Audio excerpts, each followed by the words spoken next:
know how sometimes you see somebody and you're not trying to be judgmental, but you see them and like for you know you look at someone and you're not trying to judge them in any way, shape, or form, but you look at them and you just see them from head to toe, and that just tells you everything you're ever gonna fucking need to know about that person, like ever.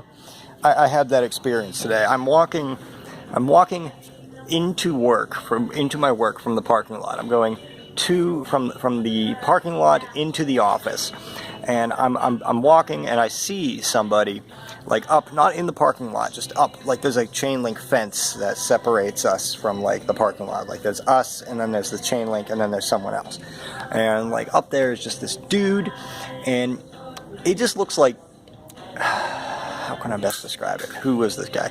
Okay, so this guy was James Franco in Pineapple Express if he had like weighed as much as Seth Rogen and had like long ass dreadlocks.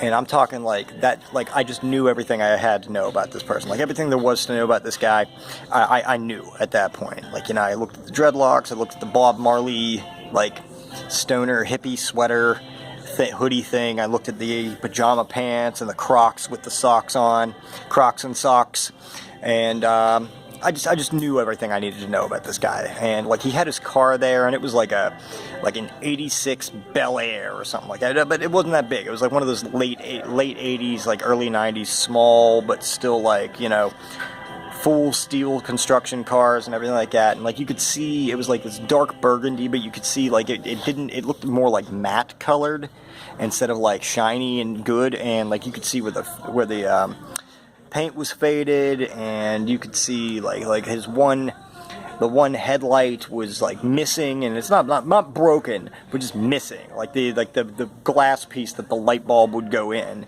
for your headlights, that was just gone. And he's just standing there and he's just looking up at this road like across the street from where I work. And so I'm just watching this guy, and you know, he's got his dreadlocks out, and it's fucking pouring down rain, and it's like maybe like 44 degrees outside, and he's got, you know, again, he's got like his thin ass faded old pajama pants, and he's got his Crocs and socks, and he's just chilling there. You know, he's got a cigarette in his mouth, and like you could see, like I could see like partially in his car, and there was like junk in there, like not Big John level junk, but junk.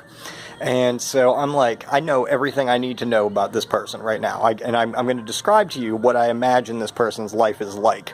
Because I promise you, if I would have taken the time, if I didn't have to go into my job at that point in time, if I could have just followed him back to where he lived or wherever it was he was going, this is what he would have done with his life. He would have followed, he would have stood there until the rain wet his dreadlocks down to the point that they became heavy, and he no longer wanted to deal with that weight.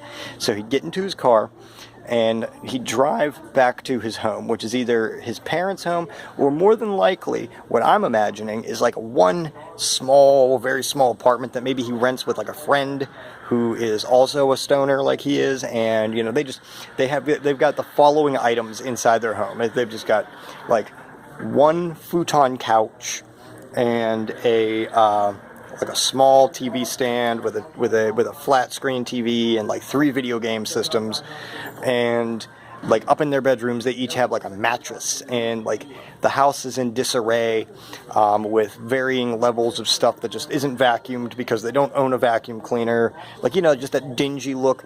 And like the house windows are all like the most effort they put into decorating the house was making sure that heavy, thick blankets were physically nailed into the walls to block out the windows and block anybody from looking in, and or them, vice versa, from looking out. And that's where I imagine this guy lives. And I just knew everything about his life, and I wasn't trying to be judgmental. I just knew exactly what was going on with this guy just by looking at him. And I just felt like I needed to share that. And rather than wait for the podcast, I figured I'd share that with you guys on the Element of Surprise YouTube channel. So thanks, and enjoy.